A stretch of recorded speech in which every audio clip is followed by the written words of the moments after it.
Hola, hay una pregunta que ha resonado durante siglos. ¿Es Dios una sola entidad o es una trinidad? Bueno, hoy vamos a sumergirnos en un análisis muy concreto.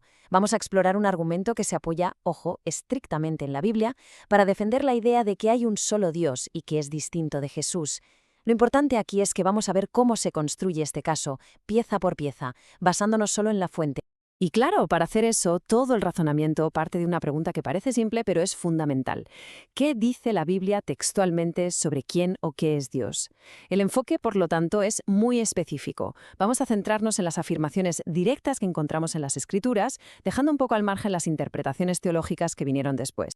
Muy bien, pues vamos al lío. ¿Por dónde empieza todo este argumento? Pues por la base, por el pilar maestro, la idea de la absoluta unidad de Dios.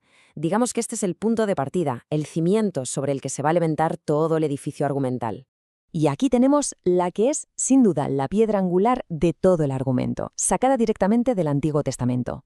Esta frase, que muchos conocerán como la Shema Israel, es, vamos, el corazón de la fe judía.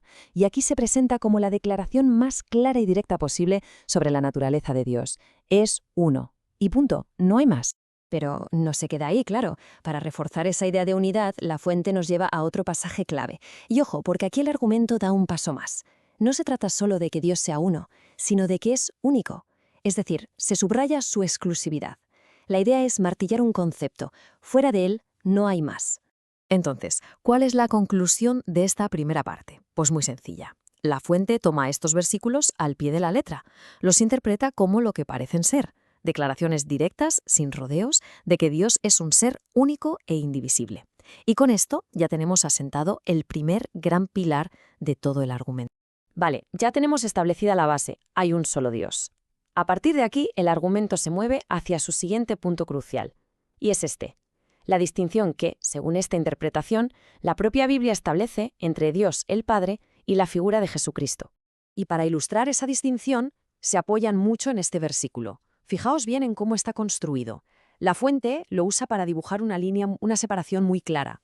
Por un lado se habla de ti, el único Dios verdadero, y por el otro, de Jesucristo, a quien has enviado. O sea que se presentan como dos sujetos diferentes en la misma frase. Veamos esta distinción de forma más visual, tal y como la desglosa la fuente. Por un lado tenemos al único Dios verdadero. Es el que envía, es la figura del Padre, es el que es mayor. Y en la otra columna tenemos a Jesucristo. Él es el enviado, el que le reza al Padre, y de hecho el que llega a decir con sus propias palabras: el Padre es mayor que yo. La diferencia de roles parece bastante marcada aquí. Sigamos profundizando. Ahora el argumento se va a centrar en un rol muy específico de Jesús, uno que, según esta perspectiva, subraya esa diferencia de una manera, casi innegable. Hablamos de su función como mediador. A ver, vamos a desmenuzar la lógica que se saca de este versículo, que es súper importante para el argumento. Paso 1, se reafirma el principio básico. Hay un solo Dios. Hasta aquí, todo claro. Paso 2, se define un rol, el de un solo mediador entre Dios y los hombres. Vale. Paso 3, se le pone nombre y apellido a ese mediador. El hombre, Cristo Jesús. Y ahora viene la conclusión lógica, el paso 4. Si alguien es un mediador entre dos partes, por pura definición, no puede ser una de esas partes. Tiene que ser alguien distinto, un tercero. Y esto nos conecta directamente con la siguiente pieza del puzzle. Si Jesús es distinto, ¿de dónde viene su poder? Vamos a explorar el origen de la autoridad de Jesús, siempre según cómo lo presenta la fuente. Aquí la palabra clave, la que lo cambia todo según este análisis, es dada. Prestad atención, toda potestad me es dada. El argumento que se construye sobre esto es que si la autoridad te la dan, entonces es una autoridad que has recibido, que te han delegado. No es algo que tuvieras por ti mismo en igualdad con la fuente de ese poder. Y para que no parezca que esto es algo aislado, la fuente apila más pruebas. Por ejemplo, se describe a Jesús como varón aprobado por Dios. También se dice que es Dios quien pone todas las cosas bajo los pies de Jesús. Y quizá lo más revelador de todo es lo que se dice que ocurrirá al final, que el propio Hijo también se sujetará a Dios, para que Dios sea todo en todos. La jerarquía parece clara. Bueno, pues hemos recorrido ya todos los puntos principales de este argumento. Hemos visto la base de la unidad de Dios, la distinción con Jesús, su rol de mediador, el origen de su autoridad. Así que, ¿a dónde nos lleva todo esto? Vamos a sintetizar la conclusión a la que llega la fuente. Resumiendo, las ideas clave que extrae la fuente son estas. Primero, la Biblia, de forma insistente, enseña que hay un solo Dios.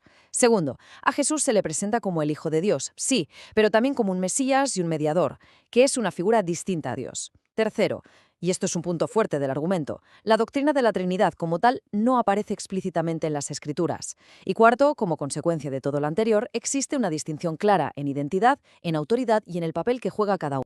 Y con esto llegamos al núcleo, al cómo se ha construido todo este caso.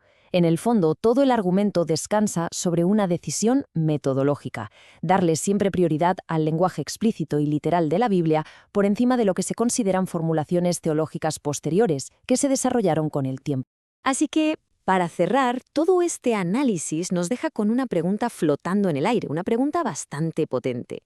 ¿De qué manera el enfoque que uno elige, en este caso centrarse solo en las declaraciones directas, moldea por completo las conclusiones teológicas a las que se llega? Es una reflexión que, la verdad, va mucho más allá de este debate en particular.